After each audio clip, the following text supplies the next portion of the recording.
قال هي عصاي أتوكأ عليها وأهش بها على غنمي ولي فيها مآرب أخرى قال ألقها يا موسى فألقاها فإذا هي حية تسعى قال خذها ولا تخف سنعيدها سيرتها الأولى۔ اور اے موسیٰ، تمہارے دائیں ہاتھ میں کیا ہے؟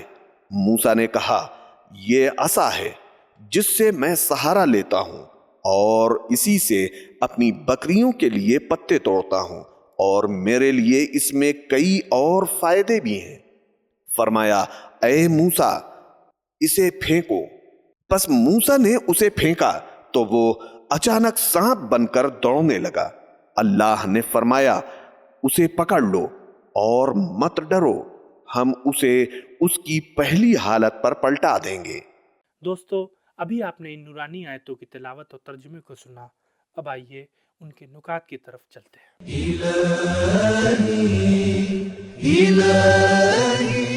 ہر انسان اپنی فطرت کے مطابق بری اور نقصان دہ چیزوں سے ڈرتا ہے اور ان سے بچنے کی کوشش کرتا ہے، اور یہ امر واضح ہے۔ جناب موسیٰ علیہ السلام بھی انسان تھے، وہ بھی خوف زدہ ہوئے، لیکن جو چیز قابل مذمت ہے اس کا تعلق اس دلی ڈر اور اضطراب و بے چینی سے ہے جو غیر اللہ سے ہوتا ہے، جو شجاعت کی ضد اور شجاعت کے مقابلے میں ہے اور مذموم و ناپسند صفتوں میں سے ہے۔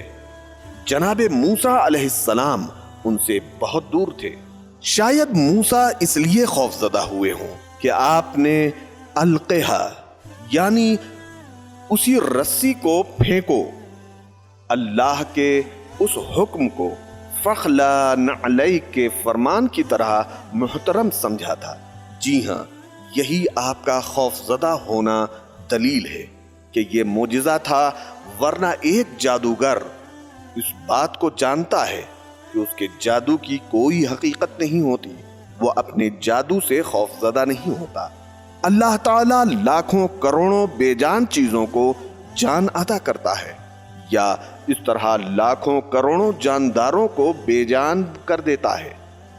اس مقام پر اللہ نے بے جان عصا کو جان دے دی۔ جب اسے جناب موسیٰ نے پکڑا تو وہ دوبارہ عصا بن گیا۔ کیا اس ذات کے لیے یہ ممکن نہیں ہے کہ زندہ انسان کو موت سے ہمکنار کرے اور پھر دوبارہ اسے زندگی دے دے؟ اگر اللہ لکڑی پر نظر فرمائے وہ اژدہا بن جائے، تو اگر وہ ہم پر لطف نظر فرمائے تو پھر کیا کیا ہو سکتا ہے؟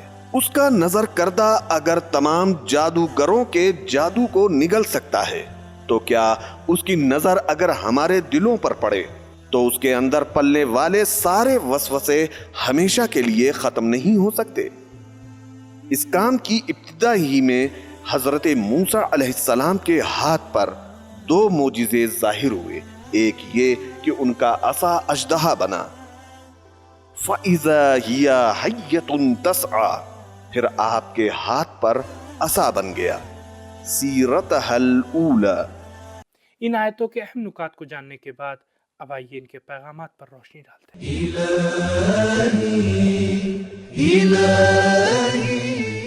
ایک، اللہ تعالیٰ اپنی قدرت ظاہر کرنے کے لیے معمولی چیزوں کا بھی انتخاب کر سکتا ہے۔ دو، بعض اوقات معمولی چیزوں سے زیادہ فائدے اٹھانا ممکن ہے۔ تین، عصا اور دنیاوی چیزوں کا سہارا لینا خدا پر توکل کے خلاف اور منافی نہیں ہے۔ چار، جانوروں کا پالنا اکثر انبیاء کا مشغلہ اور کاروبار رہا ہے۔ پانچ، مشق، تجربہ اور تیاری ہر دعوت سے پہلے ضروری چیزیں ہیں۔ جناب موسیٰ علیہ السلام کو کہا گیا تھا کہ فرعون کے آگے اپنے عصا کو پھینکنا ہے تاکہ وہ اس کے سامنے اژدہا بن جائے۔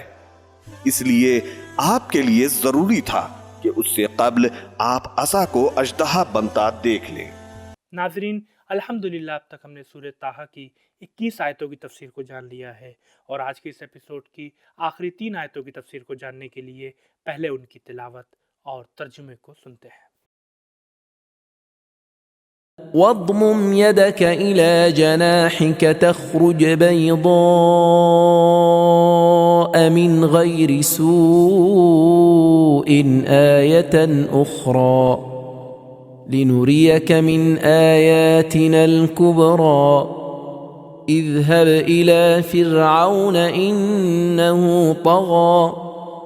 اور اپنا ہاتھ اپنی بغل میں رکھیے تو وہ بغیر کسی عیب کے روشن نکلے گا۔ یہ دوسری نشانی ہے، یہ اس لیے کہ ہم آپ کو اپنی بڑی بڑی نشانیاں دکھا دیں۔ اب آپ اے موسیٰ فرعون کی طرف چلے جائیں کہ وہ سرکش و باغی ہو گیا ہے۔ تلاوت اور ترجمے کو سننے کے بعد اب آئیے ان کے نکات کی طرف چلتے ہیں۔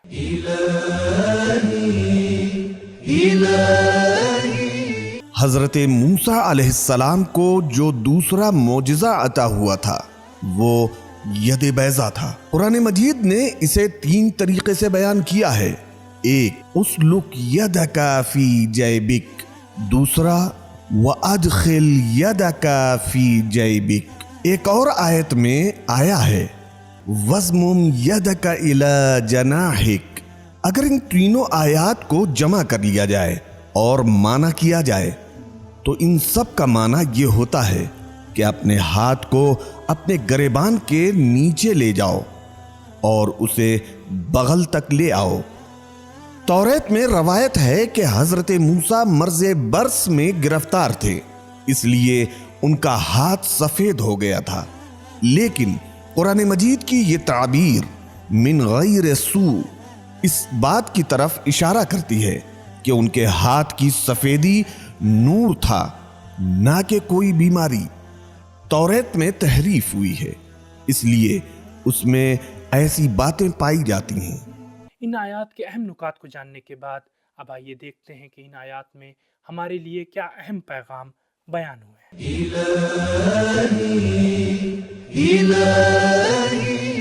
ایک، اللہ تعالیٰ کی طاقت و قدرت محدود نہیں ہے، بلکہ وہ جب بھی چاہے کسی بھی چیز کے ذریعے اپنی قدرت کا مظاہرہ کر سکتا ہے۔ دو، جس قدر مخالف کی ہٹ دھرمی اور اکڑ میں زیادتی ہوگی تو اس کے لیے معجزے بھی زیادہ دکھائے جائیں گے۔ آیتن اخری، فرعونوں کے لیے معجزات ضروری ہیں۔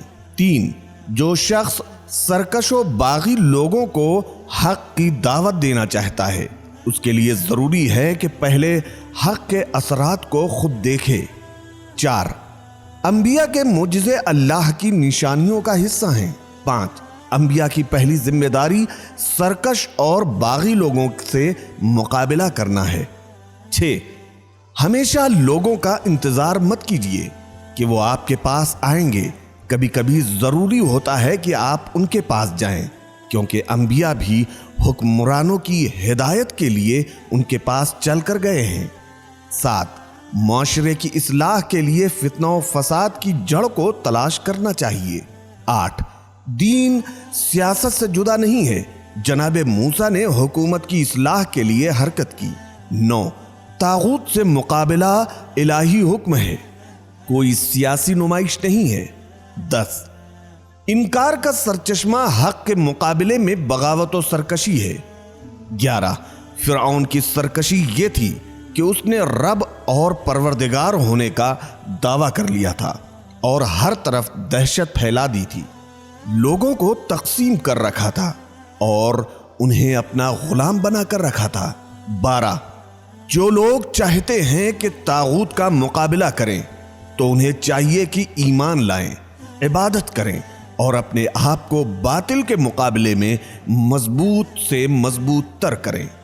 تو ناظرین، آج کے اس ایپیسوڈ سے ہمیں معلوم ہوا کہ انبیاء کی ذمہ داری سرکش لوگوں سے مقابلہ کرنا اور معاشرے کی اصلاح کرنا ہے۔ تو یہ تھا ہمارا آج کا پروگرام۔ انشاءاللہ کل پھر ملاقات ہوگی کچھ نئی آیتوں کی تفسیر کے ساتھ۔ تب تک کے لیے خدا حافظ، فی امان اللہ۔ سبیل قرآن، قرآنی سماج کی پہچان۔